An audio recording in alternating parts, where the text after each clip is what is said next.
Hi everyone, welcome back. So today I have a very special episode for you about rejection. If any of you are in any creative field, I'm sure you face so much rejection from the profession that you're in, right? Musicians receive all kinds of rejections from producers, from venues where they want to sing their music or play their music, right? Us authors receive rejection on the daily, practically, depending on how often you send out a query, because if you send out hundreds of queries, you most likely will just receive hundreds of rejections, one per query. And once in a blue moon, you'll receive an interest or some kind of request, right? So what I wanted to do, actually, we always kind of groan about rejections, right? And it's all true. Been there, done that. Drowned my sorrows one too many times in one too many pillows. Ruined a few pillows with all my tears being rejected. That being said, there have been rejections that I actually really liked. And maybe not in the moment, actually. Not in the moment at all, and maybe a few days later. But those rejections either stimulated my humor and made me laugh out loud at times, and oftentimes these are the don't know how to speak. These are the rejections that also have taught me a great deal about writing and in general the industry. And actually very paradoxically gave me more confidence also, which is possible, right? So anyways, I thought I'd go on a little tangent with rejections and talk about my favorite rejections and why they're my favorite rejections and put a little positive spin on them. Okay, so rejection number one. By the way, I won't be mentioning any publishing houses or agents here. I don't want to spill any tea. I just want to retain everybody's privacy. I just want to talk about the rejection itself and why it helped me in the long run. Okay, so rejection number one. It is an agent that I was reading her MS wish list, as many of you aspiring authors or writers have been doing, I'm sure, on and off, just scouring the internet looking for this agent's preferences of what they like, what they don't like. And so I found this agent that actually was into exactly the same things that I was, liked everything that I liked, and actually was looking to acquire books that my book was written about. And I thought, wow, that's so amazing. This is a perfect match made in heaven. So I got really excited, sent her the query letter, right? And received my quickest rejection. I mean, we're talking under 10 minutes here. I think 6 minutes later, I received a rejection. I don't even know how that's possible. Maybe it was a mistake, but actually, that really taught me a valuable lesson in that, first of all, it was funny. Later, not right in that moment, but I was laughing about it later because what's in an actual F, right? How is that even possible? How is it possible to receive a rejection so quickly? But it is. So it taught me to not place the carriage before the horse, right? Not to get overly excited, to tame my emotions, because nothing in this industry is actually as it is until the contracts are all signed and the book is actually published, right? Even after the contracts are signed, sometimes there are issues and agencies close, agents move, agents quit, that sort of thing. So that was my first rejection. That is my favorite rejection because it taught me the valuable lesson of just cooling down, surrender now, just calm down and see how things go. And don't go jumping ahead of yourself, and definitely don't tame your expectations, because expectations will kill you in the field of any creativity. Favorite rejection number two was the rejection that I received for my adult fantasy book that I actually wrote as my first full novel. It was about Atlantis.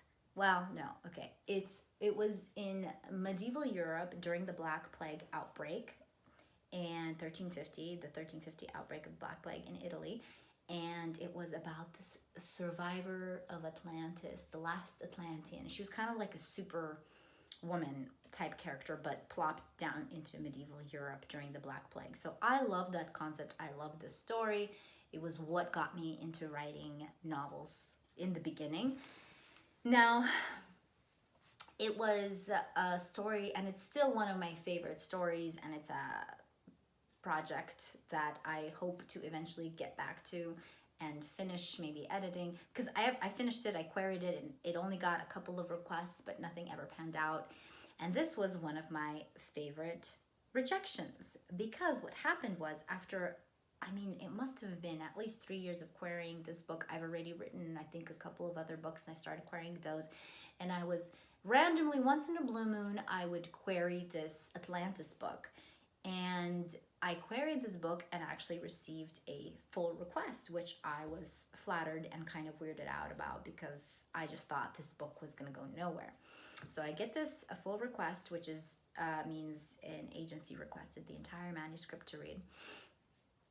And they go through it and they send me a revise and resubmit, which essentially means they want me to revise the entire thing and then resubmit it if I revise it to their liking. Now, what they asked me to do, this book, granted, because it was my very first novel, it was a bit wordy, and I still had not yet learned to be more concise in my sentences. So I believe the entire book was approximately 120, basically 130,000 words, which is pretty long for a book that for a book of a new writer, right? If you are George R.R. Martin, you can get away with, I don't know, infinity, like an infinity pages of books, right? Like you could just keep writing and writing and people will keep reading and reading. But as a new, small, little mouse writer, I could not get away with that. So they asked me to cut the book by 30,000 words. That is a fifth of the book. They wanted me to cut 30,000 words out of the book. Now, the reason this was my favorite rejection also, which I guess technically it wasn't a rejection, it was a revise and resubmit. There was still hope of actually getting my book published with this book. That being said, a fifth of the book is a lot of it. how am I going to do this? I mean, this is just so many words. How am I going to delete this many words? And I was talking to a few people going, should I do it? Should I not? Is it even worth the try? Because I don't know if I'm physically capable of sitting there and just deleting that much. I mean, that's just so much of the book. So then I thought, strategy, I'm going to delete. I basically did some math. I calculated how many words per page there were and how many words per page I'd have to delete so that eventually in the end it would equal to 30,000 words. And I think it wasn't crazy. It was like 15 words or something, maybe 20. I don't remember. 15 to 25 words per page. That was my strategy. And then I went in and I revised the entire book, deleted 15 to 25 pages per page. And in the end, I ended up with 99,000 words. And so that rejection was my favorite because it taught me this entire new strategy. It allowed me to learn how to look at a single page and how I can edit it so that it is more concise, more to the point.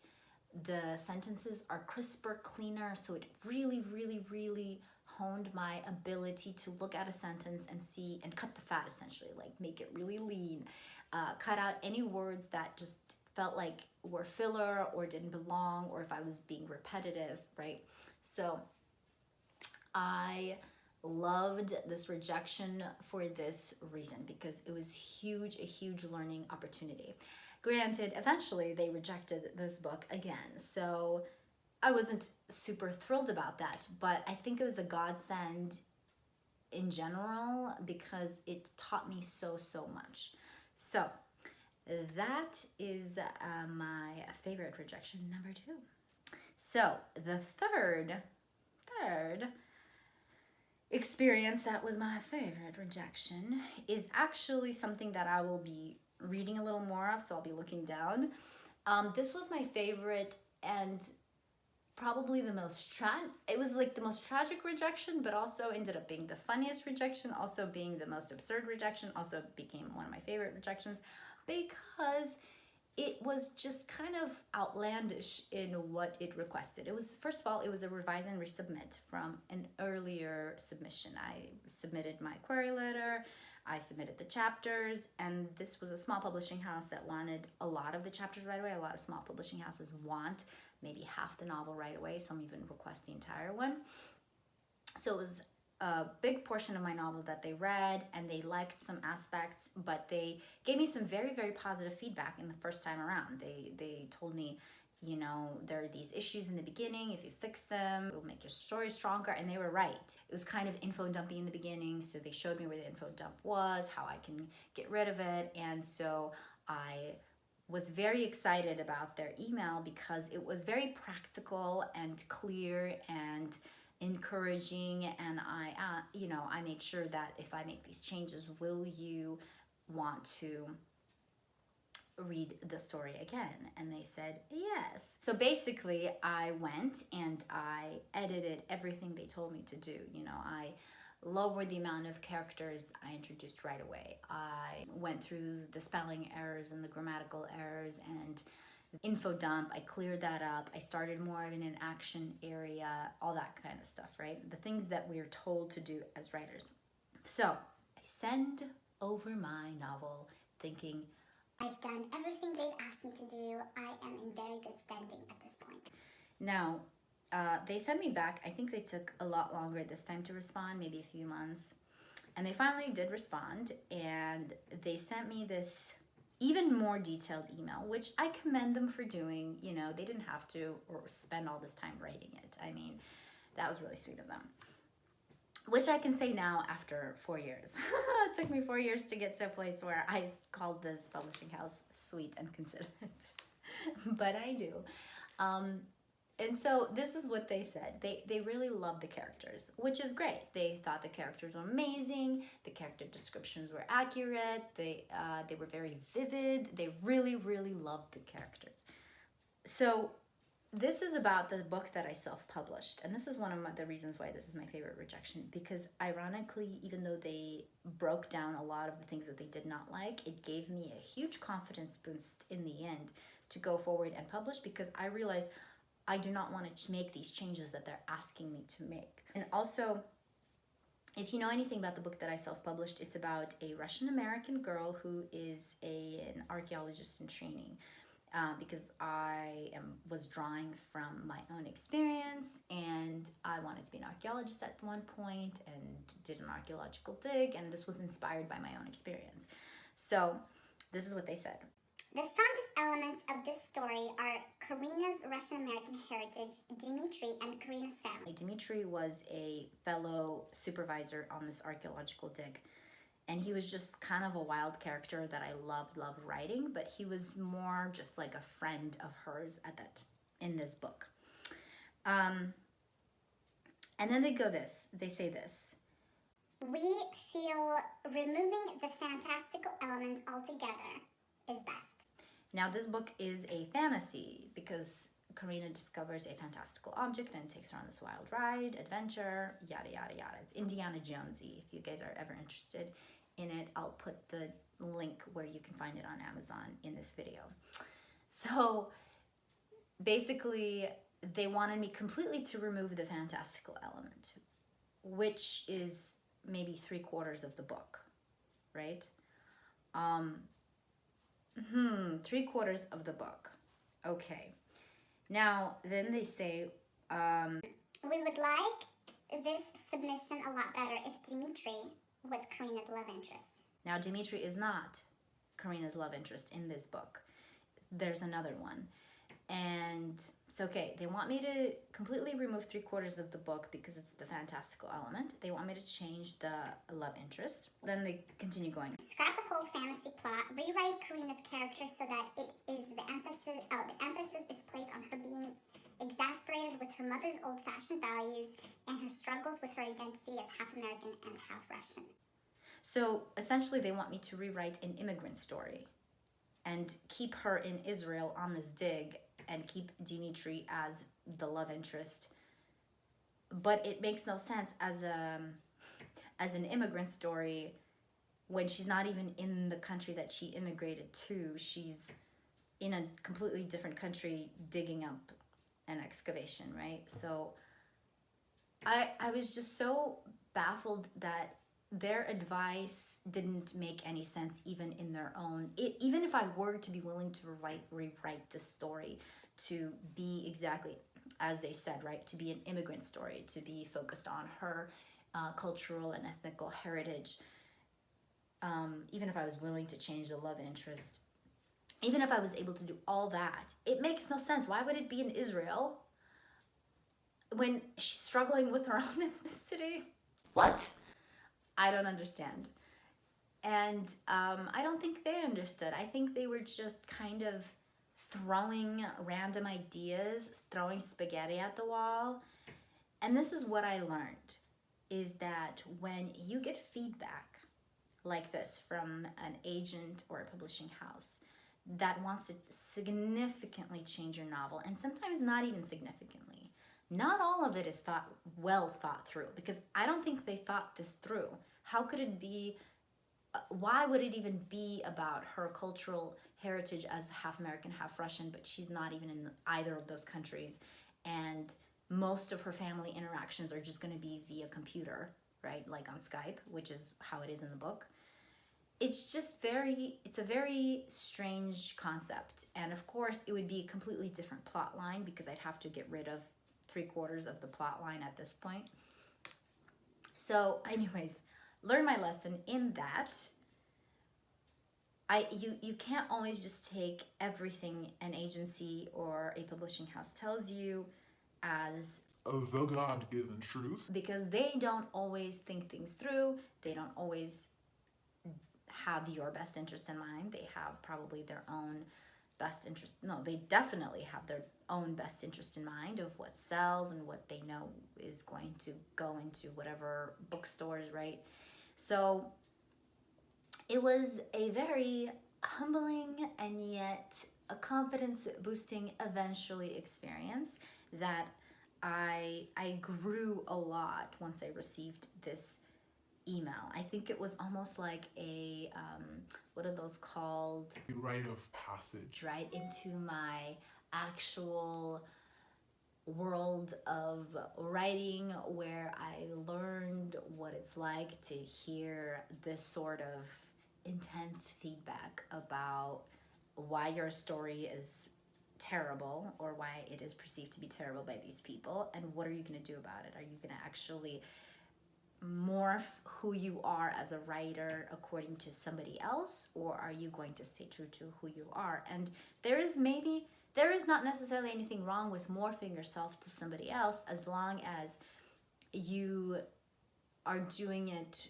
consciously and have a plan about, okay, fine, this novel I'm going to do this, and then the next novel I am going to stay really true to myself and I'm not going to compromise anything. So anyways, that was a huge lesson to me, and one of my favorite rejections. It turned into one of my favorite rejections. It wasn't at the time. At the time, I was heartbroken, and I probably cried myself to sleep with a bottle of wine next to me. So that was a thing. But then I decided I'm going to self-publish this book. So 2 good things came out of it, both of my books. And that's that, you guys.